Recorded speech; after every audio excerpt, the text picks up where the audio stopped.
Hello guys, so today I'm at the office of Regional People Representative Council of Malang City to interview one of its members from Commission B, that is Mrs. Williams. So regarding the role of political parties in producing candidates who are clean from corruption, pollution, and nepotism. Come on, join me.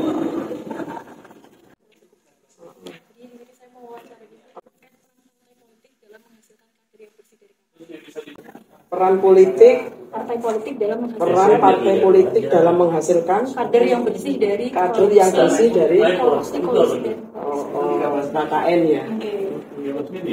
Iya.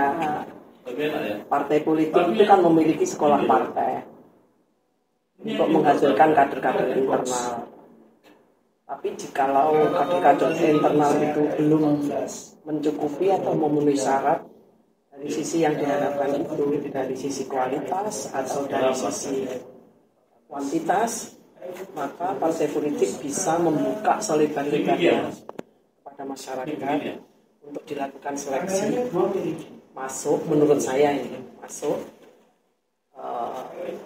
kemudian menggunakan seleksi langkah dan strategi menurut aturan partai, kan harus seperti itu.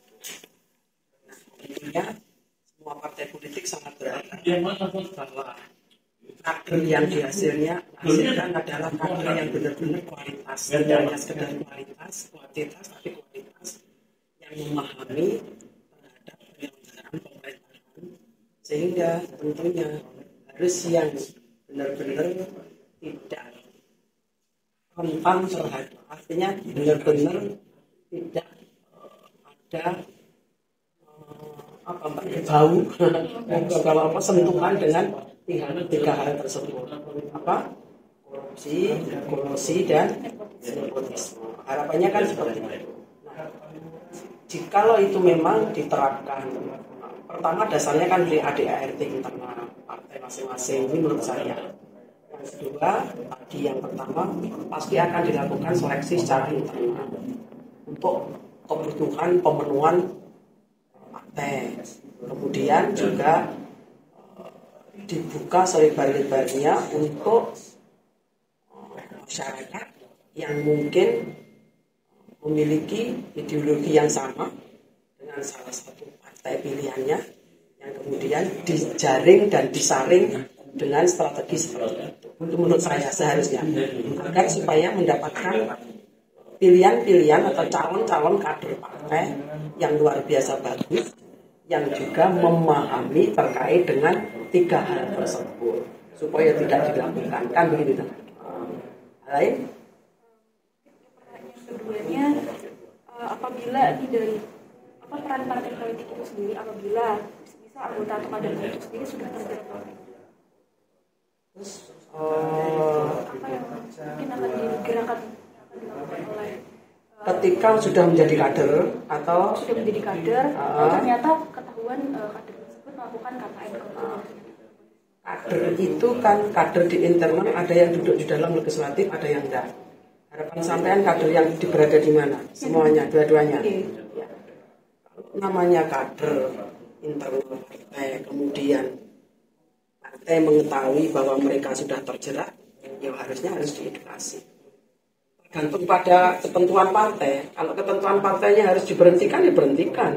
Kalau ketentuan partainya harus diberikan pembinaan. Kalau ketentuan partai harus sudah tidak dijadikan kader, ya balik lagi tergantung pada ketentuan partai. ADART partai itu kan punya masing-masing partai.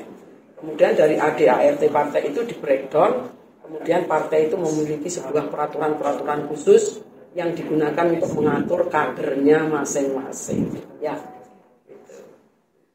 Sekian Bu pertanyaan dari saya, karena insya Allah jawaban dari Ibu sudah mencakup mayoritas pertanyaan ini. Ya, alhamdulillah. Bagi Allah, Fakultas Hukum yang harus belajar. Masih banyak dan panjang perjalananmu untuk bisa berada di posisi itu. Tapi saya sangat optimis dan juga sangat apresiasi pada anak-anak siswa saat ini itu punya antusias untuk mau kepo yang positif. Ya. Fakultas Hukum angkatan tahun berapa? 2012. Jadi kayak sampean tadi punya 3 item seleksi kader terbaik supaya tidak menghasilkan yang nepotisme, KKN dan sebagainya tadi. Yang pertama harus diseleksi berdasarkan aturan partai melalui kader-kadernya internal. Yang kedua, partai membuka selebar-lebarnya untuk bisa menerima masyarakat dan diseleksi dengan ketentuan-ketentuan partai dan ketentuan peraturan perundang-undangan yang berlaku supaya menghasilkan kader yang kualitas. Karena kader kualitas kan ketika duduk dimanapun tidak akan melakukan hal-hal yang menabrak hukum atau menabrak konstitusi, ya kan? Ketika menabrak konstitusi yang dapat marwah jelekan juga. Oke, kenalkan ya, Wiwi PDI Perjuangan. Terima kasih banyak kepada Bu Wiwi karena sudah wawancara pada hari ini. Sekian, wassalamualaikum warahmatullahi wabarakatuh. Waalaikumsalam. Sampai jumpa. Terima kasih banyak, Masya Allah.